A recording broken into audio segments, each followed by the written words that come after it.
Phenol, आज आपको दर्शन कराते हैं। तो आज हम लोग स्पेसिफिकली सिर्फ और सिर्फ फिनोल्स की रिएक्शन को पढ़ेंगे, और फिनोल्स की रिएक्शन में जो सबसे इंपॉर्टेंट चीज ये होती है कि ROH के केस में ध्यान से समझिएगा तो समझ में आएगा। दो तरीके से मैंने आपसे बताया था कि ये बॉन्ड टूटता है। एक तरीका है जहां पर RO एक साथ और H की तरह टूटेगा, तो यहां पर बॉन्ड जो बनता है वो RO minus plus H plus बनता है, और सेकेंड जो बनता है वो बनता है R plus plus OH minus. लेकिन जब मैं फिनोल्स की बात करता हूं, फिनोल्स के केस में अगेन जब मैं पॉसिबिलिटी को देखता हूं, ये वाला बॉन्ड टूटता है तो क्या बनेगा, ये एक कंपाउंड बनेगा जहां पर आपको O माइनस और यहां पे आपको H प्लस मिलेगा। लेकिन जब मैं इस बॉन्ड को तोड़ने की बात कहता हूं, तो शायद मैंने आपसे पहले भी जिक्र किया होगा कि ये वाला बॉन्ड तोड़ना रिलेटिवली डिफिकल्ट है, बिकॉज यहां पर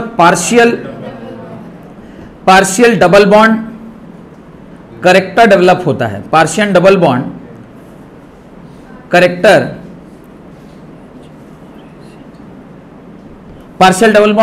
डेवलप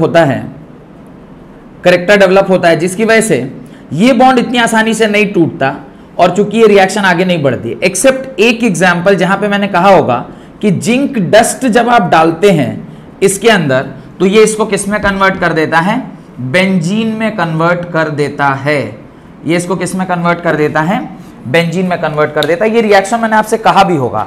और साथ में जो कंपाउंड मिलता है उसको क्या बोलते हैं, ZnO बोलते हैं। This is the reaction. तो एज सच सिर्फ एक ही रिएक्शन आपको ऐसे मिलेगी जहां पर ये वाला बॉन्ड टूट के आपको क्या मिलेगा, ये सारे प्रोडक्ट मिलते हैं। नहीं तो जितने भी रिएक्शन इसके अलावा आप देखेंगे वहां पर ये जो OH बॉन्ड है ये टूटेगा नहीं। ये OH बॉन्ड क्या करता है, ये इन्फ्लुएंस करता है। जैसे यहां पर नेगेटिव चार्ज आएगा, यहां नेगेटिव चार्ज आएगा और यहां नेगेटिव चार्ज आएगा। This is ortho position, this is para position and this is ortho position.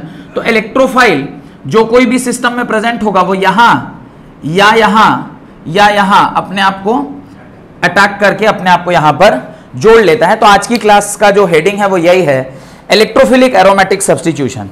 Heading डालें, electrophilic aromatic substitution. Electrophilic aromatic substitution, right. Phenol undergoes electrophilic aromatic substitution. Phenol undergoes electrophilic aromatic substitution reaction readily because OH group attached to the benzene ring, OH group attached to the benzene ring activates the benzene. OH group attached to the benzene ring activates the benzene ring towards electrophilic substitution, full stop. It directs the incoming electrophile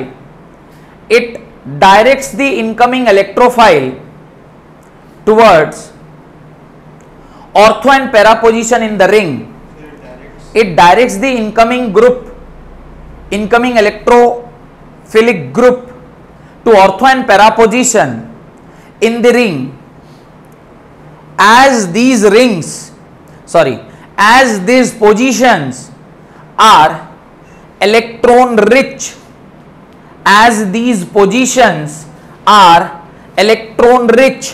due to resonance effect की वजह से ये जो positions हैं इस पर electron की density बढ़ जाती है। जो रेजोनेटिंग स्ट्रक्चर मैंने शायद आपको कई बार बनाकर दिखाया होगा, और उन रेजोनेटिंग स्ट्रक्चर्स में आप देखे होंगे कि जो नेगेटिव चार्ज है वो ऑर्थो और पैरा पोजीशन पर ही जाकर रहता है। ये आपने पहले भी कई बार इस स्ट्रक्चर को बनाकर देखा होगा। अब जरा ध्यान से देखने वाली बात यह है कि इन पोजीशंस पर चूंकि हमारा जो रेजोनेटिंग स्ट्रक्चर है वो इलेक्ट्रॉन डेंसिटी बढ़ा रहा है, तो जो इलेक्ट्रोफाइल का अटैक है वो भी इन पोजीशन पर ही हो सकता है। वो इन्हीं पोजीशंस पर होगा और फाइनली जो आपका लास्ट रेजोनेटिंग स्ट्रक्चर होगा वो कुछ इस प्रकार से होगा। तो यहां पर आप क्लियरली देख सकते हैं जो बॉन्ड बन रहा है, जो बॉन्ड अवेलेबल है, यानी जो नेगेटिव चार्ज अवेलेबल है वो किन तीन पोजीशन पर, एक तो ये ऑर्थो पोजीशन पर अवेलेबल है, इसके पैरा पोजीशन पर अवेलेबल है और यहां पर वापस से किस पोजीशन पर अवेलेबल था, ऑर्थो पोजीशन पर अवेलेबल था, जिसकी वजह से जो इलेक्ट्रोफाइल है इसके अटैक होने की संभावना यहां पर है, इसके अटैक होने की संभावना यहां पर है या इसके अटैक होने की संभावना यहां पर है, डिपेंडिंग अपॉन द सिचुएशन। इस प्रकार से इलेक्ट्रोफाइल रिएक्ट करता है। हेडिंग डाले नाइट्रेशन रिएक्शन, हेडिंग डाले नाइट्रेशन रिएक्शन, हाँ लिखना चाहे तो लिख सकते हैं। हेडिंग डाले नाइट्रेशन रिएक्शन।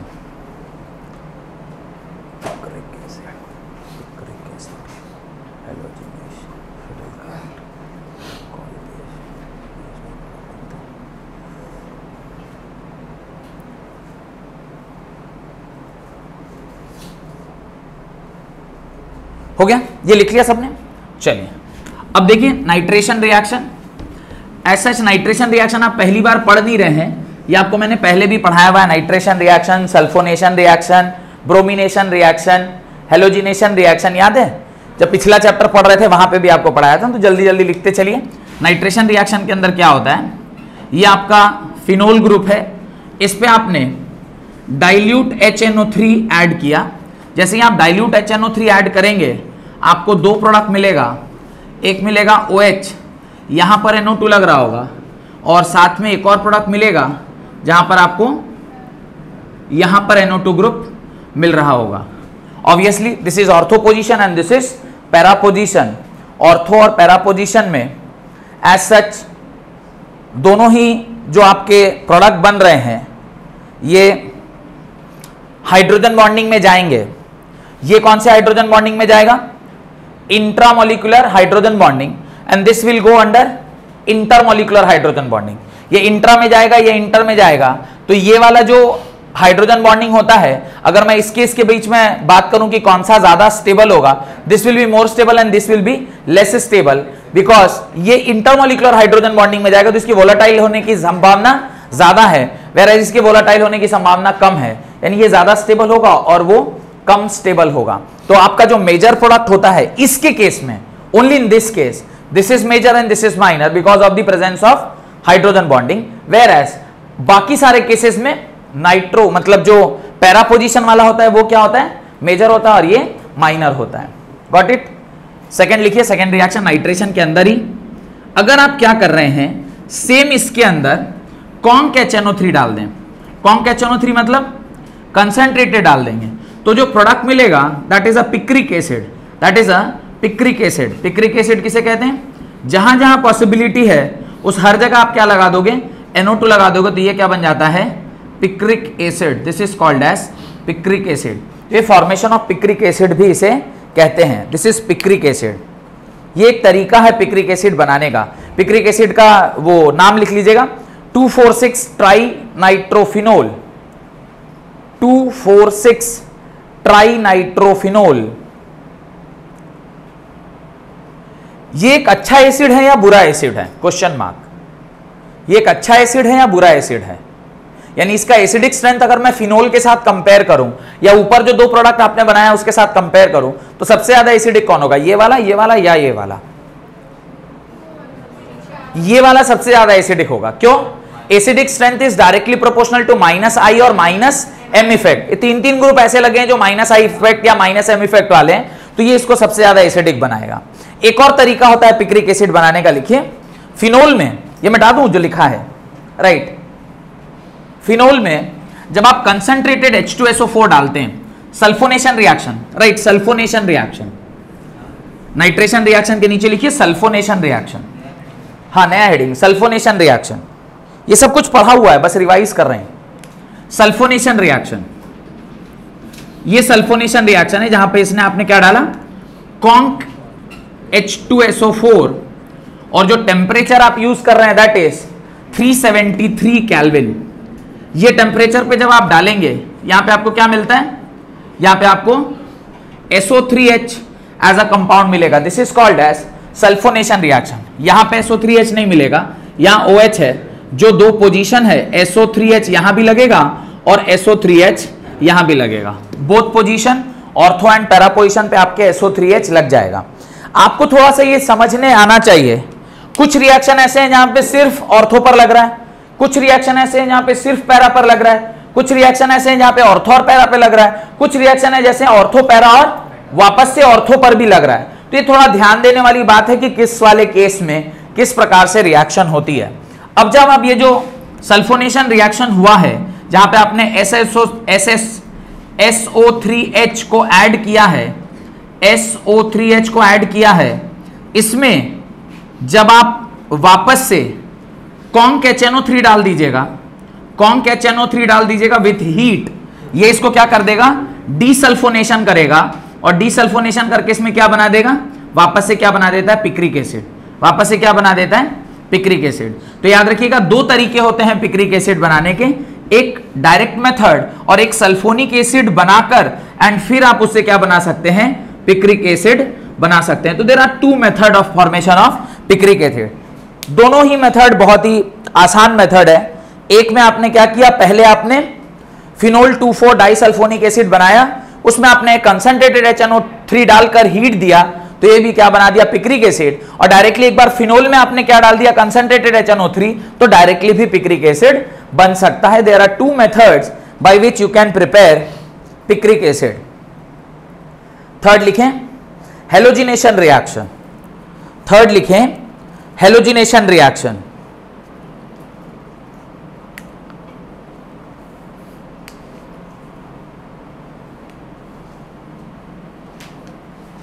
थर्ड लिखें हेलोजिनेशन रिएक्शन, राइट। उसमें भी खास करके हम लोग ब्रोमिनेशन रिएक्शन के बारे में पढ़ रहे हैं, तो लिखिएगा हेलोजिनेशन के ब्रैकेट में ब्रोमिनेशन रिएक्शन, ब्रोमिनेशन रिएक्शन।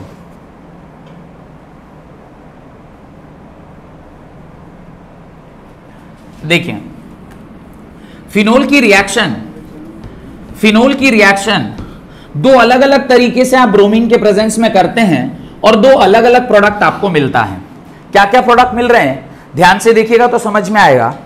एक बार आपने फिनोल लिया है, इस फिनोल में आपने डाला Br2 in presence of CS2, Br2 in CS2, CS2 is low polarity वाला सॉल्वेंट, लो पोलैरिटी सॉल्वेंट, ये क्या है, लो पोलैरिटी सॉल्वेंट है।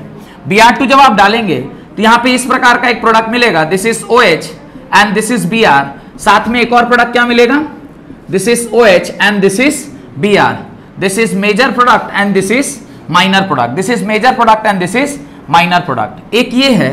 सेकेंड, इसी फिनोल में जब आप क्या डालोगे, इसी फिनोल में आप डालोगे Br2 in presence of water, water जो है वो हाई पोलैरिटी वाला सॉल्वेंट है, हाई पोलैरिटी वाला सॉल्वेंट है। जब आप हाई पोलैरिटी वाले सॉल्वेंट में रिएक्शन करते हैं तो आपको क्या प्रोडक्ट मिलता है, आपको जो प्रोडक्ट मिलता है दिस इज OH, यहां पर भी Br लगेगा, यहां पर भी Br लगेगा और यहां पर भी Br लगेगा। तो याद रखिएगा फिनोल में जब आप Br2 के साथ हाई पोलैरिटी वाला सॉल्वेंट देते हैं तो तीनों पोजीशन पे Br लगता है, लो पोलैरिटी वाला डालते हैं तो अलग अलग प्रोडक्ट मिलते हैं, यानी सिर्फ मोनो सब्स्टिट्यूटेड कंपाउंड मिलता है, यहां पर मल्टी सब्स्टिट्यूटेड कंपाउंड आपको मिल रहा है। याद रखिएगा कंडीशन क्या है, the condition is Br2 in presence of high polarity solvent and low polarity solvent. कई बार CS2 के जगह पर CS3Cl भी हम लोग यूज करते हैं, CS3Cl इज ऑल्सो यूज्ड इसके जगह पर,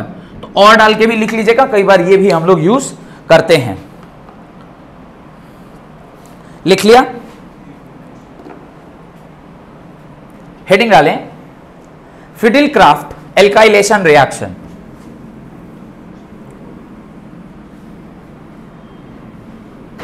ऊपर वाला तो मिटा सकता हूं, फिडिलक्राफ्ट एल्काइलेशन पढ़ा है मैं already, Friedel Crafts alkylation reaction, Friedel Crafts acylation reaction, ये सारा चीज आपको पढ़ाया हुआ है, मिटा रहा हूं। हाँ चलिए, फिडिलक्राफ्ट एल्काइलेशन रिएक्शन लिखिए, फिडिलक्राफ्ट एल्काइलेशन रिएक्शन। ध्यान से देखिए फिडिलक्राफ्ट एल्काइलेशन रिएक्शन क्या है। ये आपका फिनोल है, इस फिनोल में आपने क्या डाला, CH3Cl डाला, इसमें आपने क्या डाला, CH3Cl डाला इन presence of anhydrous AlCl3, anhydrous AlCl3, AlCl3 भी हो सकता था, FeCl3 भी हो सकता था। जो प्रोडक्ट मिलेगा वो क्या मिलेगा, CH3 will be getting added at which positions, these two positions, this as well as the other position is this, दोनों में से ये, this is what is major product and this is minor product. This reaction is known as Fiddlecraft alkylation reaction, Fiddlecraft alkylation reaction, name reaction है, पीछे भी आप इसको क्या कर लीजिएगा, लिख लीजिएगा। नेक्स्ट कोलबेज रिएक्शन, अगला रिएक्शन लिखें कोलबेज रिएक्शन, अगला रिएक्शन लिखें कोलबेज रिएक्शन, बहुत ही आसान सा रिएक्शन है कोलबेज रिएक्शन। कोलबेज रिएक्शन एक नेम रिएक्शन और इंपॉर्टेंट केमिकल रिएक्शन के अंदर इसकी गिनती होती है। क्या कारण है इसके इंपॉर्टेंट होने का, वो ये है कि ये जो एक कंपाउंड बनाता है उसको हम बोलते हैं सैलिसाइक्लिक एसिड। आपने सैलिसाइक्लिक एसिड का नाम सुना होगा, सैलिसाइक्लिक नहीं, सैलिसाइलिक एसिड, सैलिसाइलिक एसिड का नाम आपने सुना होगा। हमने लास्ट क्लास में सैलिसाइलिक एसिड का रिएक्शन करवाया था और उसे क्या बनाए थे, एसिटाइलेशन रिएक्शन, याद आ रहा है, एसिटाइलेशन रिएक्शन। चलिए लिखिए कोलबेज रिएक्शन। देखिए कोलबेज रिएक्शन में क्या होता है, ये आपका OH ग्रुप है, इस OH में रिएजेंट ध्यान रखिएगा, आपने डाला है CO2 in presence of NaOH। क्या डाल रहे हैं, CO2 in presence of NaOH 120 degree Celsius में। ये इसको किस में कन्वर्ट करता है, ये इसको कन्वर्ट कर देता है OH और साथ में यहां लग जाता है COONA+, क्या लग जाएगा, COONA+। और जब इस Na+ में आप क्या डालेंगे, H+ डालेंगे, यानी डाइल्यूट एसिड या वाटर डाल देंगे। जो मैंने आपसे पहले भी कहा था कि जहां जहां ये Na लगता है, इसको अगर आपको H में कन्वर्ट करना है तो आपको इसमें क्या डाल देना चाहिए, डाइल्यूट एसिड। ये इसको किस में कन्वर्ट कर देगा, ये इसको कन्वर्ट कर देगा OH और यहां क्या लग जाएगा, COOH। This is only salicylic acid, this is salicylic acid. और सैलिसाइलिक एसिड में आप क्या डालते हैं कि वो एस्प्रिन बना देता है, किसी को याद है, सैलिसाइलिक एसिड में आप क्या डालते हैं कि वो इसे एस्प्रिन बनाता है, लास्ट क्लास में ही पढ़ाया था मैंने। सैलिसाइलिक एसिड में आप क्या डालते हैं, N acid anhydride. Salicylic acid में आप क्या पुट करते हो, एसिड एनहाइड्राइड। इसमें आप डालोगे CH3 C double bond O C double bond O CH3 और इसको आप किसके प्रेजेंस में डालोगे, FeCl3 के प्रेजेंस में। ये क्या करेगा, ये वाले H को यहां से हटाएगा, ये वाले H को यहां से हटाएगा, ये माइनस इसके ऊपर डेल प्लस, ये आपके इसके ऊपर क्या करेगा, अटैक करेगा और ये बॉन्ड टूट जाएगा। टूटेगा तो क्या मिलेगा, आपको मिलेगा सैलिसाइलिक एसिड। यहां ऑक्सीजन, इसके ऊपर कार्बन, कार्बन के ऊपर CO2, इधर CH3, इधर क्या लग जाएगा COOH, इधर COH और साथ में आपको क्या मिलेगा, इसके CH3 C double bond O, यहां पर OH। This is only called as aspirin, this is only called as aspirin. Aspirin सही लिखा है ना, ASPIRIN, this is called as aspirin. ये एक साथ पूरा रिएक्शन भी कई बार दे देते कि इस यहां पे आपने ये डाला तो ये बना, इसमें H+ डाला, तो एक रिएक्शन ऐसी भी हो सकती है जहां पे एक साथ सारा चीज दिया रहे। सारा चीज कैसे देता, मैं ये दिखाता हूं आपको, सारा चीज कैसे देगा। मिटा दो इसे, नहीं जल्दी जल्दी लिखिए, जल्दी जल्दी लिखें।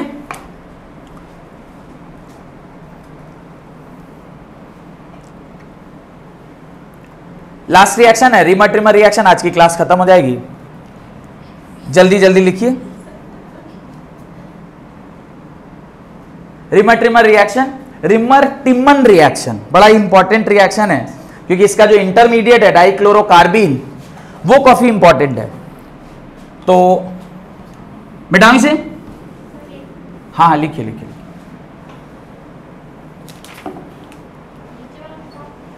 ये नीचे वाला मिटा सकता हूं, चलिए अभी देखिए, अगर कई बार ना क्या करते हैं, एक ही साथ लिख देते हैं, एक ही साथ लिख देते हैं, मतलब फिनोल में ऐसे 1 2 3 करके डाल दिया।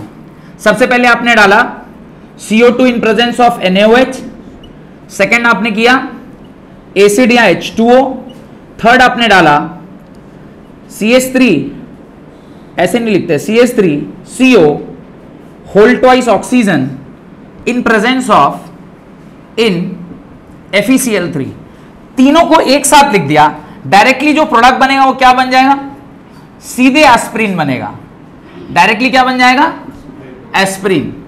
ये इस तरह से आपको डायरेक्टली भी कई बार पूछ लेते हैं, तो कंफ्यूज नहीं होने का है, वो रिएक्शन के अंदर ही सारी रिएक्शन लिखी हुई है।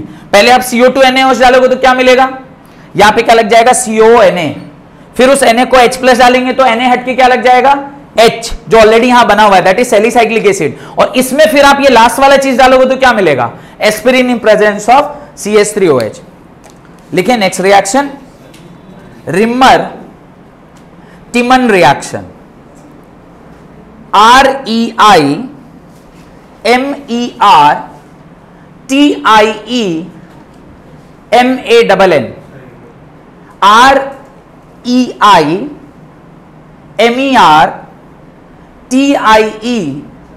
REIMERTIEMANN, Reimer Tiemann reaction. Reimer Tiemann reaction काफी इंपॉर्टेंट रिएक्शन माना जाता है। लिखें उसके अंदर, on treating phenol with CHCl3, treating phenol with CHCl3 क्या होता है, लास्ट चैप्टर में पढ़े थे, CHCl3 क्लोरोफॉर्म, आपको लास्ट लेक्चर जो था इंपॉर्टेंट मॉलिक्यूल्स पढ़ाया होगा। Chloroform in the presence of sodium hydroxide, sodium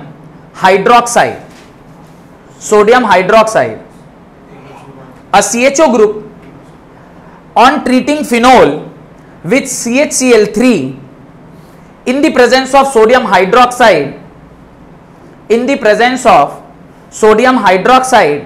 a CHO group is introduced at ortho position.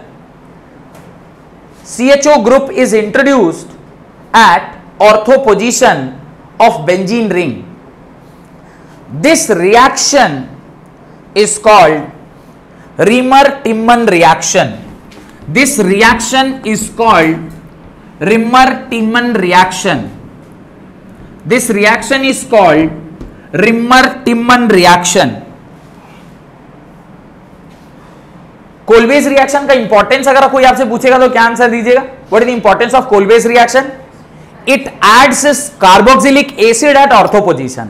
और रिमर टिमन का एडवांटेज क्या है, it will add aldehyde at ortho position. ये दो लाइनें मैं नोट में लिखवा दूंगा आगे चल के। अभी फिलहाल आप रिएक्शन को देखें, कितना आसान है रिएक्शन, बस एक स्टेप में रिएक्शन होता है। लिख लीजिएगा उसमें एक और चीज बहुत इंपॉर्टेंट, द इलेक्ट्रोफाइल इज डाइक्लोरोकार्बीन। ये कई बार एग्जाम में ना ऐसे डायरेक्ट पूछ लेते हैं कि इस पर्टिकुलर रिएक्शन का इलेक्ट्रोफाइल क्या है। Electrophile in this reaction is डाइक्लोरोकार्बीन। डाइक्लोरोकार्बीन क्या हो रहा है रिएक्शन, देखिए आपने, ये आपका फिनोल था, इस फिनोल में उसने बोला क्या डालिए, CHCl3 डालिए और साथ में क्या डालिए, NaOH एक्वस, ये आपने डाल दिया। जैसे ही ये डालोगे यहां पर आपको क्या मिल जाएगा, यहां आपको मिल जाएगा O-Na+ और यहां पर आपको मिल जाएगा CHO। CHO मतलब C डबल बॉन्ड O और इस तरफ क्या मिल जाएगा H। इस पर्टिकुलर कंपाउंड में आप बताइए ऐसा क्या डाल दूं कि ये Na हट के यहां पे क्या आ जाए, H आ जाए। आप इसमें क्या डाल देंगे, आप इसमें क्या डाल देंगे, जो ये O Na हट के यहां पे H आ जाए, क्या डालेंगे इसमें, आप क्या डाल दीजिएगा, एसिड। एसिड वाटर आप डाल दीजिए, किसमें कन्वर्ट हो जाएगा, this will be converted into OH and यहां पे क्या लग जाएगा, CHO। आप दोनों रिएक्शन को ध्यान से देखिए, कौन कौन सी रिएक्शन, कोलबेज रिएक्शन को और रिमर टिमन को। कोलबेज में आपने क्या किया, OH के बगल में यहां क्या लगा दिया, COOH।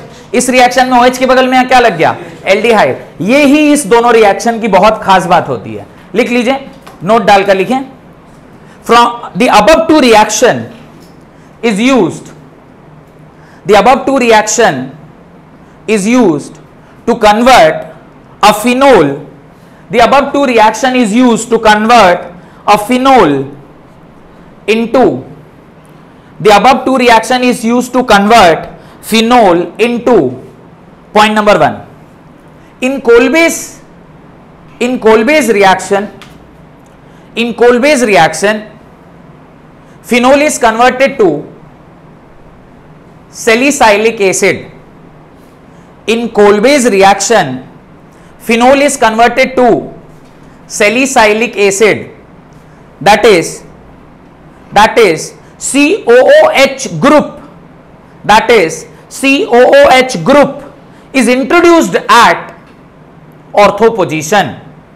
In Kolbe's reaction, the phenol is converted to salicylic acid, in which COOH group is introduced at ortho position. Point number 2, in Rimmer-Timman reaction, the phenol is converted to salicyldehyde,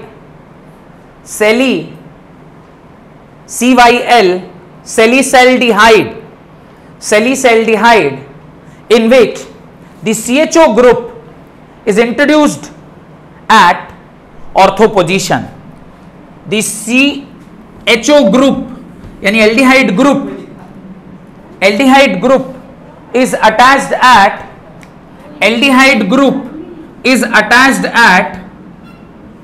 कौन सा position? Ortho position. चलिए जल्दी जल्दी लिखिए, ये शायद कुछ लोगों ने नहीं लिखा है, इसको लिख लीजिए. एक्वस NaOH के प्रेजेंस में रिएक्शन होती है. सबसे आसान रिएक्शन है. रिमर-ट्रिमन क्या करता है? OH के बाजू वाले पोजीशन पर क्या ऐड कर देता है? एल्डिहाइड. और वहां पे आपने सैलिसाइलिक एसिड में देखा OH के बाजू में क्या ऐड हो जाता है? COOH ऐड हो जाता है. एक रिएक्शन और रह गई है, राइट. वो रह क्या गई? वो ऑलरेडी बता दिया, बस कॉपी में लिखना है. बताए ना, जिंक डस्ट डालने पर वो किसको कन्वर्ट कर देता है? बेंजीन में. बस ये तो बताया हुआ है, खाली लिख लेने का, राइट. ये हो गया? नहीं, अरे दिल बना रहे हैं क्या? चलिए यहां नीचे देख लीजिए. देखिए, reaction of phenol with zinc dust, reaction of phenol with zinc dust. आपने इसमें क्या डाल दिया? जिंक डस्ट डाला, और वो किस में कन्वर्ट हो जाता है? वो कन्वर्ट हो जाता है बेंजीन प्लस ZNO में. This is the only reaction जिसमें ये वाला बॉन्ड टूटता है. This is the only reaction in which this bond gets dissociated. ये वाला बॉन्ड टूटता है. ओनली रिएक्शन जिसमें ये वाला बॉन्ड टूटता है. ये एकमात्र रिएक्शन है, right. Reaction of phenol with zinc dust, reaction of phenol with zinc dust. बस ये रिएक्शन लिख लीजिए,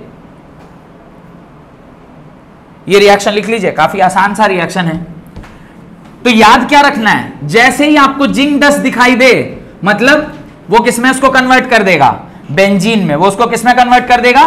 बेंजीन में. जैसे ही आपको रिमर-टिमन यानी CHCl3 साथ में एक्वस NaOH एसिडिक मीडियम में दिख जाए, आपको समझ में आना चाहिए इसमें क्या लग जाएगा? एल्डिहाइड. जैसे आपको CO2 दिखाई दे दे NaOH के प्रेजेंस में, वैसे ही उसमें आप क्या लगा दीजिएगा? COOH ग्रुप लगा दीजिएगा. CO2 दिखा एक्वस NaOH के प्रेजेंस में, बस फट से आप उसमें क्या लगा दीजिए? COOH ग्रुप लगा दीजिए. Oxidation reaction, last reaction is oxidation reaction.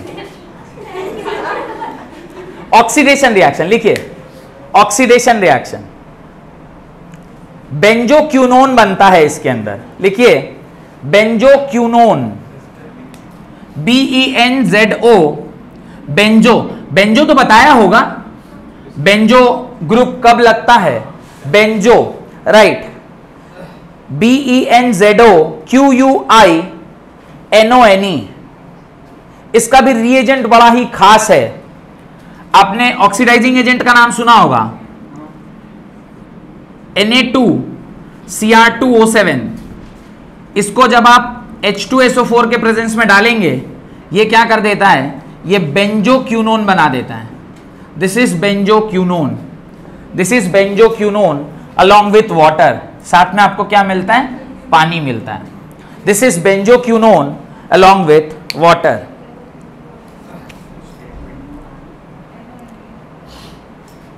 ये रिएक्शन लिखना,